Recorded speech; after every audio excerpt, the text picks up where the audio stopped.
Hello and welcome back, my dear viewers. This is Let's Play Arcana with me, Xeniv, your host, episode 2. So in last episode, we went through the Temple of Balnia, and we kind of just farted around and grinded a bit because we didn't have a lot of, a lot of good equipment for all our characters. We turned Rooks into, this unstoppable force with a giant-ass sword, and Teefa just kind of, went around and bitch-slapped everything, so we got her a weapon. We got her a short sword, which should prove to be useful, and we got some cards, too. I'll show you right here. Some wind cards, earth cards, and water cards. So, let's go back to the temple, and let's see if we can get through to at least one boss today. There we are. Now, actually, in the last video, there's something I want to point out. I actually did some research on the elemental system, and the spell that Sylph gets, called Change Attribute to Wind, it doesn't just affect your defensive capabilities, it also affects your offensive capabilities against certain monsters. For example, the various elementals in this game, you look at the borders of the cards, see how they're green? That actually means earth, so watch what happens when we change our attribute to wind. Okay, Rook's got that up there, good. Teefa, 25 points of damage and 43 from Rooks. Quite impressive. So it's very useful. I actually didn't know this before, so this might help make the game more interesting for me, and hopefully for you. Let's take a look around here, see what treasure we can find. Apparently there's more than just a sleeping bag around there. So let's see. Aha! A treasure chest! Ooh, silver flask. Silver flask is like the ether of Arcana. It basically destroys your MP. And seeing as spells are extremely expensive in this game, it seems to be quite important to get those. And herbs, in case you don't want to use Rooks' expensive heal 2 or Teefa's heal 1. Save some MP. Where are we here? Okay. Alright, let's go up here, see what's... You annoying characters. You pilfers that don't actually seem to pilfer anything, you just have no money, have crappy experience. Nice critical hit. Get them out of the way. Yeah. Now, the gray border around the cards signifies neutral, so there's no real weakness or strength. And the elemental system, as I said, it operates a bit funny in this game. It's not the way you're used to. For example, Earth is weak against wind. I mean, that never really occurred to me. I never thought Earth would ever be weak to wind, but anyways, Earth creatures suffer double damage against wind attacks, or even wind elemental creatures. Earth is strong against water, which I found quite interesting. You would think that wind would be, considering, in Final Fantasy you're always killing things with lightning spells, or in, some other games you're killing them with lightning spells. But nope, water is weak to earth. Fire is obviously strong against wind. Well, not obviously, it is strong against wind. Not so much against water, obviously, and what was else? Let's see, earth, what was it? Did I get water? Let me think. I think, oh yeah, well, obviously water is strong against fire. It's a bit confusing, because I just kind of discovered it. But anyways, we'll just get through this dungeon, get all our, well, that was a terrible experience, 2 experience.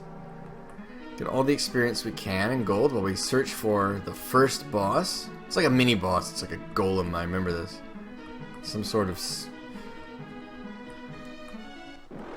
Oh, there we go. A thief, hound, slime. Okay, next encounter. And we're just trudging through. Rook's the one-hit wonder, so to speak. Slaying everything in his path. Teefa, doing better than her bitch slaps, that's for sure. Yeah, that was better. Alright. Where are we on the map here? Yeah, as I said before, these dungeons can be quite long. Anyway, so in this game, I also just discovered that apparently there aren't very many treasure chests against corners of walls. In fact, there's approximately none. I must have hallucinated it or imagined it before. I'm not too sure. But early on in the game, you noticed how I didn't buy armor. Armor's not really that important. One, for the attribute spell, as most of the creatures here are actually earth elemental, so you don't really need them. You don't really need armor in the first bit. It becomes more valuable later. And something interesting is that the reason why it's valuable is because in this game, if one of your characters, except for the elemental, like Sylph or Daus or the Ifrit or whatever, if they die, you lose. I guess because they're all critical characters or something. So yeah, you want to keep them alive. That's where armor comes in handy. Oh my god, we are just getting attacked left, right, and center. So many of them. So many monsters. Oh. It's offensive, it is. You know what, I bought those cards for a reason. So I'm going to use them. Let's use a win card, just one. There we go. Oh, come on. No effect, it's like the weakest monster in the game. Oh well. Alright. All that fighting has let me confuse again. I seem to get confused rather easily. And I don't think we're actually going to find anything else here. I don't think the boss is this way, so... I am going to go back from whence I came. And this is a dead end. Great. Yes, a maze indeed. Indeed. Okay. Oh, good. Rook's got to level up. Strength, endurance, intelligence, agility, attack impair. I guess that lowers the enemy's attack power. That's a, logical leap. Oh, mastered flee. Yeah, won't be needing that, I don't think. The monsters in this game seem to be, well, so far seem to be just annoying, not really threatening. Oh, the encounter rate is terrible. Alright. Actually, no, I don't want to use an earth card. Don't want to use a water card either. Just use another wind card. Now, at some point, your elementals do learn elemental spells. Sylph, I think, levels up with rooks. I am not sure. Let's see if she knows any magic, actually. I want to see that. Nope, just change attribute to win. Okay. So she levels up on her own. You just don't really see a level indicator. Alright. What's down here? What is down here? Oh, jeez. Dodging. Stop dodging my attacks. So your job is to sit there and die, and my job as the protagonist is to kill you. Come on, Teefa. Weakest creature. There, good. Okay. Oh, for crying out loud! Oh, man. Oh, well, just think of experience. Think of experience. Experience and gold. Experience and gold. Ah, there's a treasure chest. 300 gold. Not bad. Oh, we got surprised. Now, something else is that I've noticed the formation isn't really that important. I mean, you already start with your standard fighter in front, and Rooks is fairly well rounded.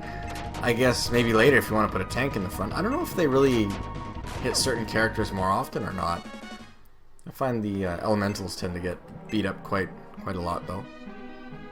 Whether that's just bad luck or an actual mechanic, I don't know. Oh, a Saurian. Those things can actually do quite a lot of damage to Sylph, so we'll get that guy off first. Good. Now, the interesting thing about the elementals is that their physical attacks are very, very weak. I mean, even in the beginning, like, this isn't a lot. So, even just outside this dungeon, it's almost pointless to get them to physically attack.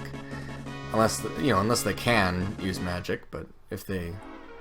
Unless they can't use magic, but if they can use magic, it's best to just use that during fights. Saves time, and they actually deal you know, decent damage, so yeah.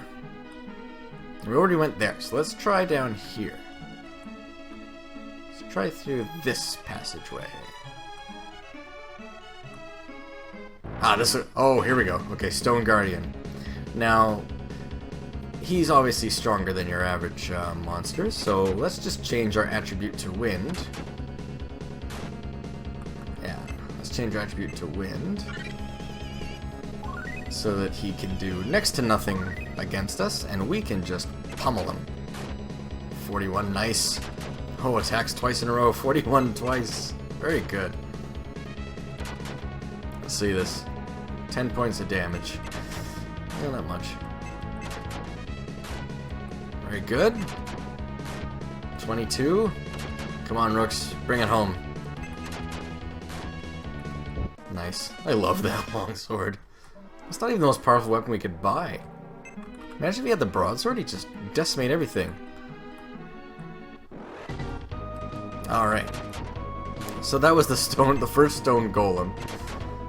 Yeah, he's not that hard. I kind of remember him being a bit more difficult when I was a kid, or maybe it was the iron golem. I don't know. Either way, it's an interesting phenomenon when you're a kid and you play these games that everything seems, you know, so much more difficult. I think it's just because you're stupid when you're younger. I don't know. Less cautious.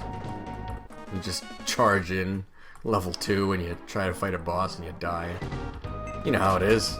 I'm sure all of you remember playing games when you're younger and they were, you know, they were rather difficult. And now you play them and you're like, wow, was this actually a challenge? Yeah. Right, there we go. Slime. Nice. Okay. What's down here? Check the map again.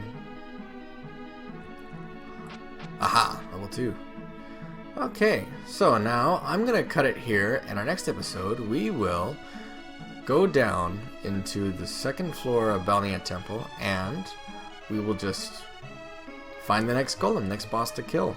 Move the story right along. Anyways, dear viewers, thanks for watching. Have a good night.